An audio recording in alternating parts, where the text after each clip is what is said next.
And here we are, another Thursday, live with you, answering your home improvement questions, gardening questions, because it is Danny Day also. We'll get more into that. And, of course, our leader, Charlie Mosier, is with us also. But first off, let me just tell you who I am and what I do. I am Tom Tynan, and I answer home improvement questions. Started my 35th year in radio answering home improvement questions because that's where it all started and still continues today on Sports Radio 610 in Houston, Texas. On Saturdays, I'm on the air from 9 to 12, and on Sundays, for the most part, it's 8 to 11, unless we get preempted by some football, because it is football season. And since it is Houston, it's also World Series season, so we don't get preempted by that, but I had to throw that out there for those of you in the area that are big Astros fans. And as far as that goes, Danny Milliken, because it's the last Thursday of the month, he does the Garden Pro show before me on Saturday, and there he is. Wait. I know, I shaved. He has a face. Okay, wait a minute. Let me just say, from 7 to 9 in the morning, he does the Garden Pros, but he's never had a face. When did you get a face, Danny? Well, there you are without your face. I'm really bad at trimming my beard, and so I kind of accidentally shaved off one part of it. And, once you do that, you got to take the whole thing off. So here's what I look like. I'm clearly aging. Oh, not well. I think you look cute. Thanks, everyone. I'll grow it back. I just, man, the wind out here, crazy. I think you look great. You look different, but you look great. And quite frankly, people who have beards have something to hide. So I like to see all of Danny. Yeah. I know what it is, though, what a lot of people have to hide. And it's the double chin. It's the double chin that I've got to hide here. So. Well, stay away from the pizza. It'll go away. Look away. Look away. Stop. Cool shirt, But you even got the jacket going and everything. I like it. Yeah, he's got the whole thing going. Yeah. Anyway. Yeah, we're having lots of problems out here because of the wind. Oh. So. Well, explain where here is. Yeah, that would be good. Oh, yeah. Yes. Here is the Houston Botanic Garden. It's a beautiful spot. It's on an old golf course. And so that means there's lots of live oak trees out here. And they don't like it when there's heavy wind after a rain. So there's a chance of some trees toppling. We've had to close some pathways because of it. Anyway, all hands on deck. The drama of Houston Botanical Gardens. And Danny is he's the Captain Steubing of that floral love boat out there. And so I'm sure you take care of all that stuff in your own way. It's like Milliken, the skipper, too. It's like that. Okay. So what we're going to do here today is we'll get back to Danny. In the face. We'll get back to Danny in a minute. What we're going to be doing is we're going to be talking about your home improvement questions. And if you have one, go ahead and put one down here. We have some fashion comments on Danny's beard we'll be sharing here in a moment with everybody. But if you have questions, you want to put them in our the section there where we take the questions in the comment area down below. We'd love to hear what you have to say. But before we get any further, it's time, ladies and gentlemen, for what's news in home improvement. And I just want you to know, I use the broadest possible definition of home improvement. Because for many years, the Battleship Texas was home to many people. And apparently there's going to be a new home for the Battleship Texas. It is going to Galveston for repairs. A company called Gulf Cooper and Manufacturing has won the contract for it. And it was originally, as you know, commissioned back in 1914 as, I think they called it the most powerful weapon in the world. And wasn't that a better world back then? It's been closed to the public since August of 2019, and it's about to undergo a $35 million rehab. And Tom, here's something, one place where foam works. It's been taking on as much as 2,000 gallons of water per minute into the boat. Coming in, they're pumping it out, trying to keep the thing alive. And they used expanding foam, and now they've got it down to 20 gallons a minute.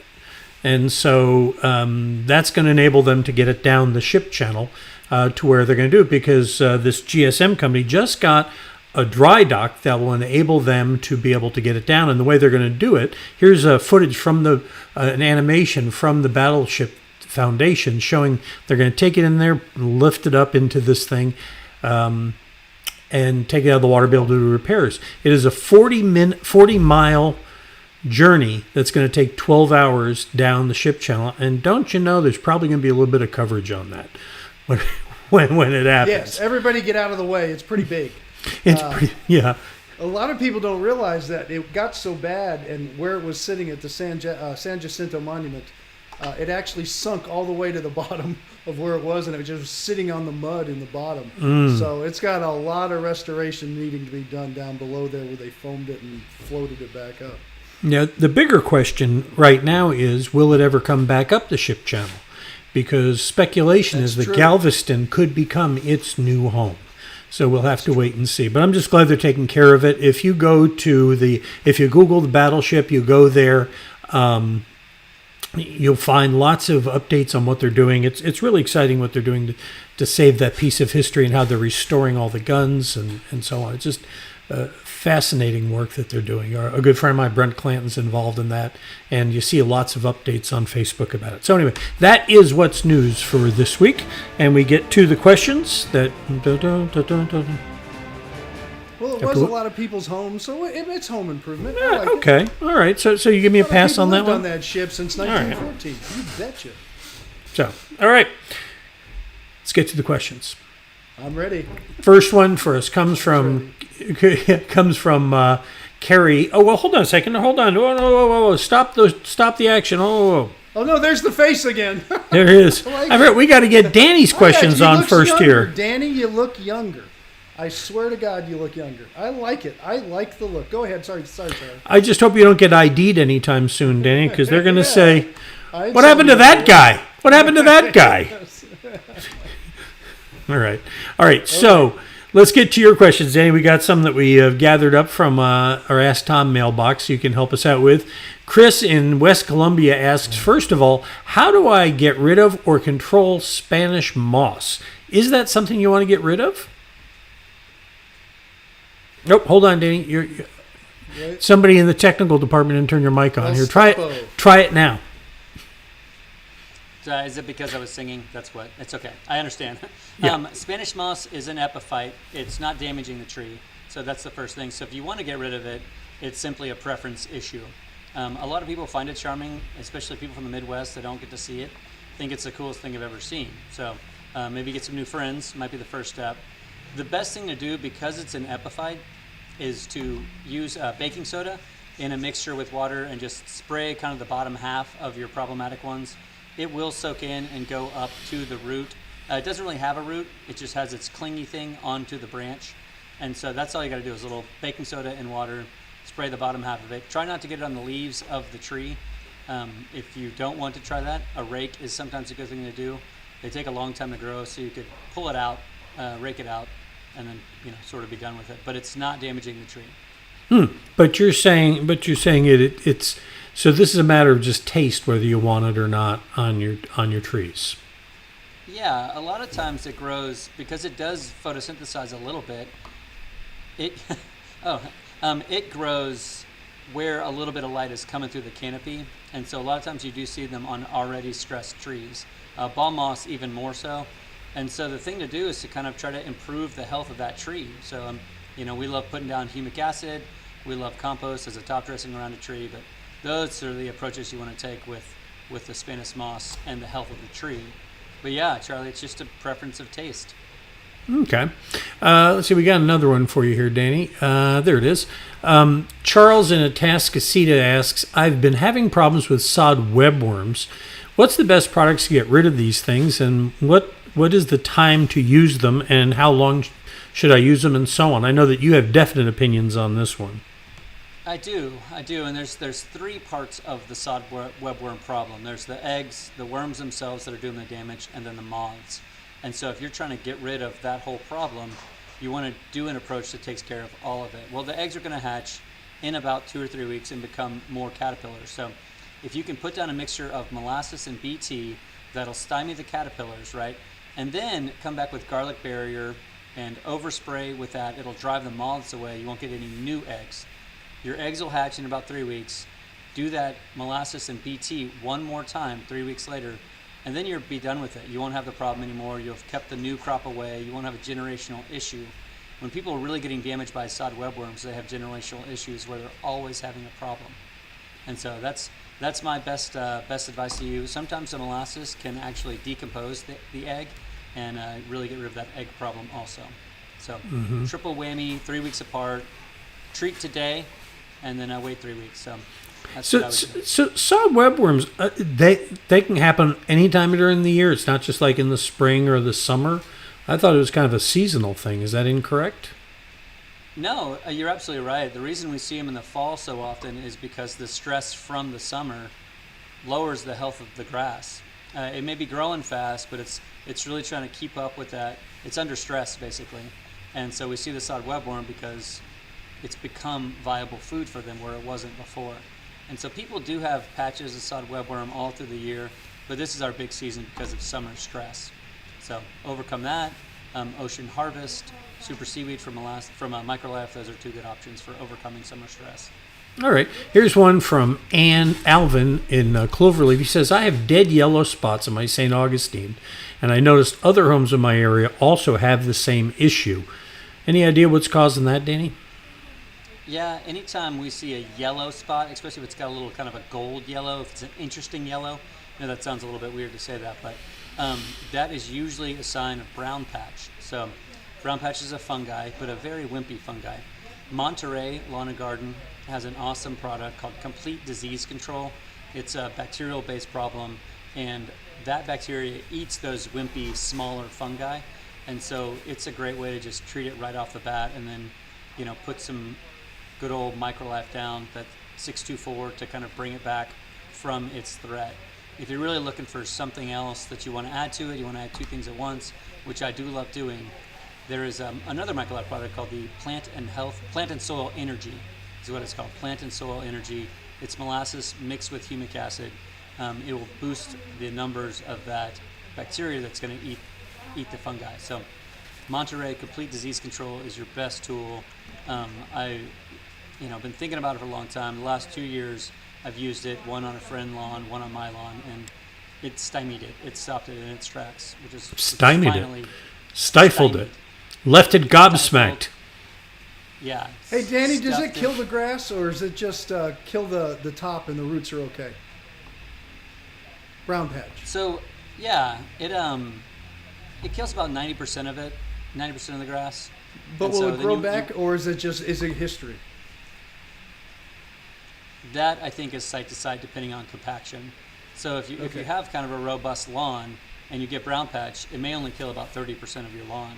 But if you're dealing with compaction, like a lot of people are, and maybe they're treating with chemicals, which is their choice, of course, then a lot of times the fungal problems can be worse than if you're trying to build your soil up as a priority.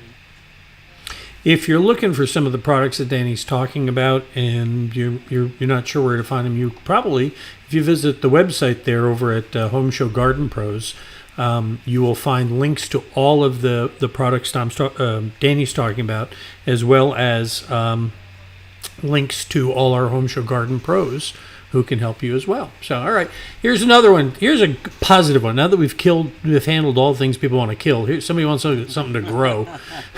Ann says, I want a flowering tree for my front yard, and it needs to grow 15 to 20 feet tall. What are some good options? I was thinking a KV plum might be a good option. What do you think? Yeah, KV plum is a really cool plum by Monrovia. I know Warren Southern Gardens sells Monrovia stuff. It's a pretty commonly known brand all over the U.S. And the KV plum is the Kaiser Vesuvius plum, and it does survive in our area with a little bit of shade. And so if you've got a full sun space, it's not a viable option. Some really great options might be a Chinese fringe tree for a flowering plant. Beautiful white flowers in spring, really interesting bark the rest of the year. Tough to go wrong with crepe myrtles. I love the Tuscarora, the Muskogee, and the Natchez as three good options, all different colors, but they're the older varieties. So they will kind of be in that window for a long time with pruning especially. And so those are some that are easy to go to. Redbuds, the Oklahoma redbud can be a really great shade tree that also, flowering tree that fits in that size range. So, but the KV plum is one that really dark purple leaves. You'll see it from time to time. It's like very striking. And then the flower is a little bit lighter purple. So it's being this kind of interesting mix that happens. So. Is that when you're talking about a plum tree? Is she ever going to actually harvest plums from that tree? It's not edible, is it? It's what's known, Charlie, as a cherry plum, and it's edible, but it's not delicious. So people will do things like make wine. Then it's not edible. Yeah. If it's edible, bad, it's not edible, but not delicious. Okay, so it's like Brussels sprouts. Okay. I like Brussels sprouts. Well, I think we had that conversation last month. I think that's why they make red cars and why they make blue cars, Tom. And or in your case, a bicycle. But all right. So if you're looking for Danny has, as you can tell, he's wicked smart, and you can find him freely vending of his knowledge every Saturday morning from 7 to 9 on Sports Radio 610, immediately preceding Tom Tynan and Home Show Radio. So, Danny, thank you so much for being with us today, and I love having you here on the last Thursday of the month. And I'm sure you already, you know what, Tom, I have figured out why he shaved his beard. Because it looks good. It's his costume for Sunday. I should use it. I should use it somehow. You should do that. And you look friendlier, too. Mm-hmm. Oh, I can go as Tom Tynan for Halloween. You have to shave. Well, you have to shave your whole head. The other part too. Not the whole head. Not much of it. Not much of it. Good point. Hey, speaking, one last question for you, Dane. Before you go, any thoughts on the orange crop this year? Oh, I think we got it. You think there's going to be a good yield in the next few games, everybody? Nice. I hope so. I think we got one more game to play in Houston. I think it's going to be done after that. So, I believe. In other words, there's no way that they can finish in Atlanta. In 6. Astros in 6. Okay. Yeah. Tom has no idea what we're talking about, but okay, Danny. All I know is Altuve's a god as of last night. So that's all I know. That's right. Well, and I'll tell you what, and you talk about some step-up performances. The pitching staff has reached higher and further than they did all season so far in the post. Yeah. Yeah, a lot of people thought when McCullers was gone that it was over, but man, Urquidy stepped up again. He loves Game 2s in the World Series. That we know. So. Well, that's true, and we also know that we kind of had the untouchables thing going on. You know what I mean? One of our pitchers got hurt. One of their pitchers got hurt. Yeah. Whoa. No. Right. Maybe not. All right, Danny. For thanks. All of you out there that could care less about baseball, I apologize for these guys. And for everyone else, we apologize for Tom. So there it is. That happens every week right here on Sports Radio 610. Danny, thanks for being with us. We'll see you next month. All right. Yes, absolutely. Bye, Danny. All right. And remember, Danny, you'll find Danny every Saturday right before Tom and all that. So, Tom, we got a bunch of questions came in while we were sitting there talking about all things yard and garden. Jack has got a question for you. He just wrote in. He says, I need some advice. I have two 40-gallon water heaters. I'm wondering if I can switch to a tankless. What will be the difference I'll notice in response and my gas bills? Will there be a noticeable difference? Well, gas has not been affected too much by pricing. I'm still paying around $32 a month, maybe up to $50 a month. We'll have to see with the heating season. I'm sure it's going to go up some. But to tell you you're going to save huge amounts on your gas bill, because they usually aren't that high unless you have another reason that you're using a lot for generators and things like that. I don't know if it's ever going to pay itself back. Here's what it does as far as I'm concerned. If you don't need the hot water, then you don't need two tanks of hot water always hot. So you could actually probably money-wise with your initial expense, just get rid of one of them and just use one water heater if you don't have the need. The big thing is if you have a lot of people and a lot of need that goes on a long period of time, the on-demand water heaters will be much more efficient and give you all the hot water you want.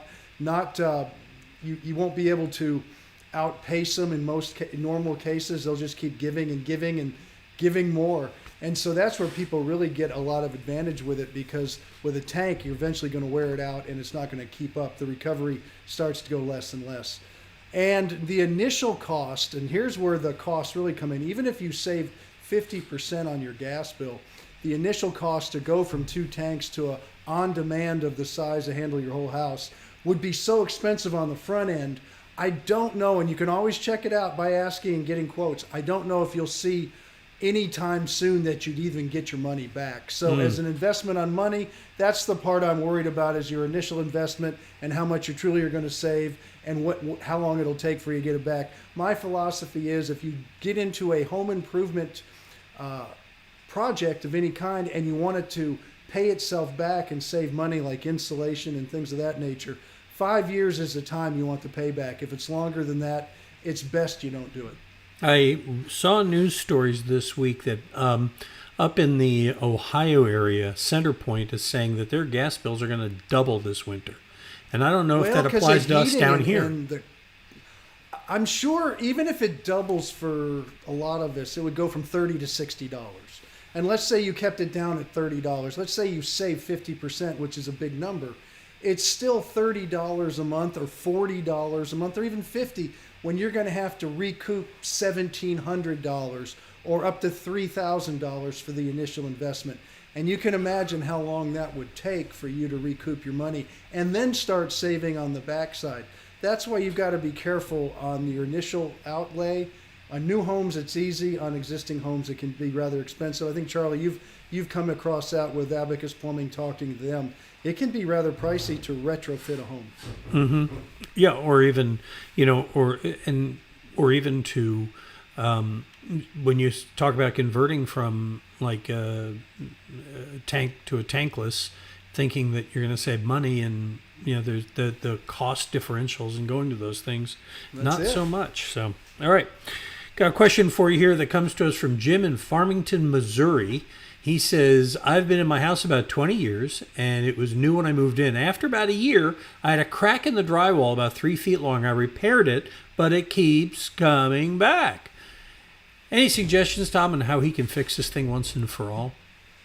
If it is a crack that's on a seam, and it's a straight crack, and they happen all the time, what I would tell you is this: re-nail that crack and re-nail the sheetrock on the studs past it. Just re-nail the whole thing the best you can, and then go ahead and repair it, and it probably will stop moving. Now, that doesn't mean another crack won't appear somewhere else, but it probably is because that piece of sheetrock, or right there at that joint, was really not attached very well. And when people make a mistake with sheetrock is when they nail it, they go so fast, and if you don't push on the sheetrock and you expect the nail to pull it tight, it really doesn't. You got to push it real tight. And then you got to set your nails, and for a really good job, if you're nailing it, they use a double nail system. We always insisted on that, especially on the ceilings, where you go and nail it once, then the guys go behind it, and within 2 inches of that first nail, they put a second one in, pushing really tight, and then reset the first one. And that holds it in place for a long, long time. And that's what's specified in the spec sheets. Now, if you're using screws, you don't have to do the double, but you still have to push tight, because the screw will go right through the sheetrock. The sheetrock won't pull tight to the to the framing.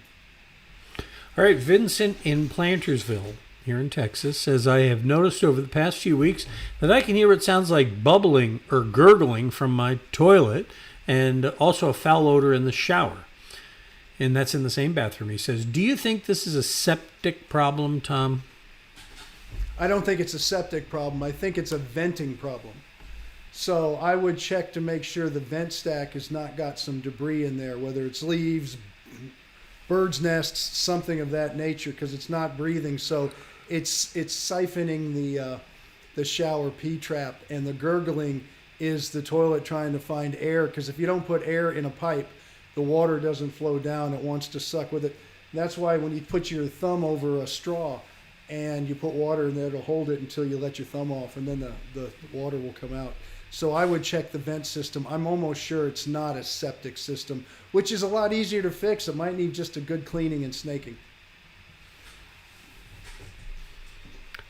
I remember you said something about plumbing, the basic understanding of plumbing one time. What is it that waste goes there's down? A lot of them. Waste goes down, air goes up, and payday is Friday. Isn't it something like that? Payday is Friday. That's what they always say. And then in business, the poop always runs downhill from the top. So, there's a lot of sayings like that has to do with excrements. But let me tell you, your plumbers are the most important people, because if we didn't have them, we'd be living in it. I'm sorry. You don't realize 4 million people in a city, there's a lot of stuff going down and the air going in, and Sometimes payday's on Friday. Yes. All right. Sometimes it's Monday or Tuesday. Augusta in Missouri City says, I have a leak from a large pipe from the HVAC system that goes through the roof, and it has damaged the ductwork under it to 3 rooms.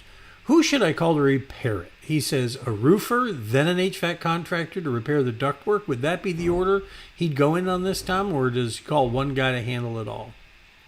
Yeah, it sounds like it's a furnace vent stack. So I would definitely call a roofer. Ideal Roofing, if you're in Houston, just boom, get them out there and let them reset all the roof jack and everything, the preacher's collar. There's a lot of parts and pieces involved with that. Let them get that all reset. And then call your air conditioning contractor. If you don't have one, Absolute Comfort Air. Go to HomeShowRadio.com and let them revamp the whole system. Make sure your furnace is not damaged. And this is a good time of year for everybody. Get your furnace checked. And also the ductwork and whatnot, they'll take care of all of that. But get the roof leak fixed, and a roofer is the person you call. All right, Mike has a question. I wish this had come in while we had Danny on here, because he might have an answer, but you may, Tom. It's a practical kind of gardening question here. He says, my fence line borders a big field that isn't maintained, and a lot of weird vegetation is climbing my fence. Is there anything I can do from my side of the fence to keep the grass and weeds and vines away from my fence without going onto their property?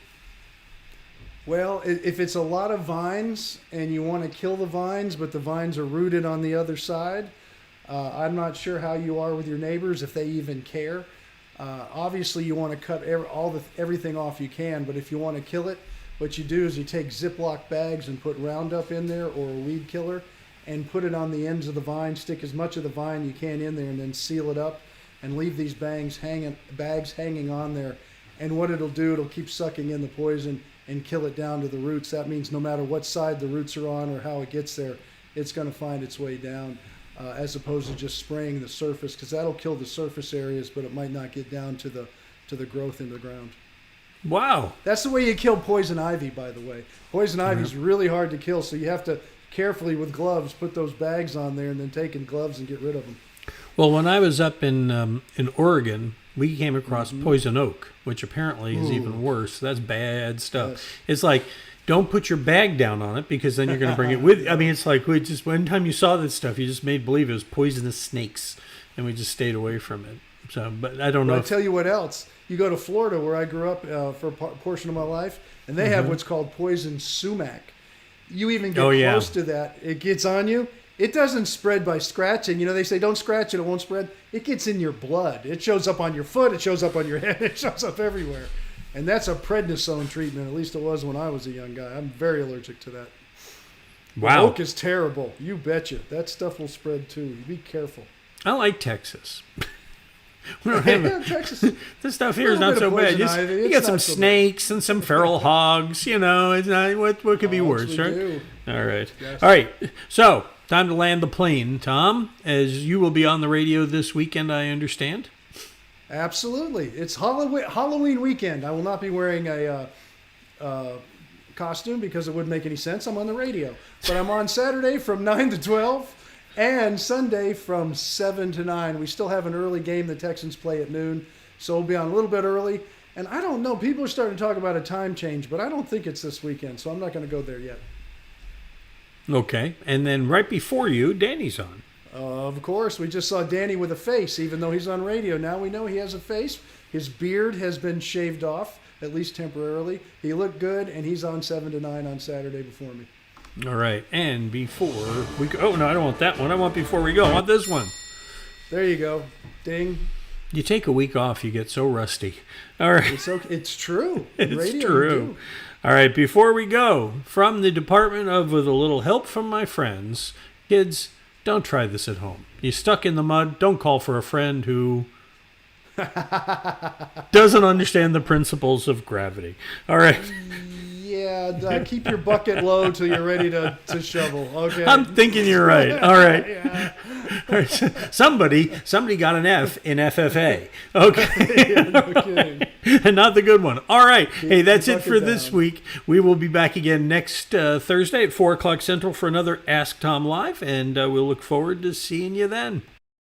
Got a question? Ask Tom on home.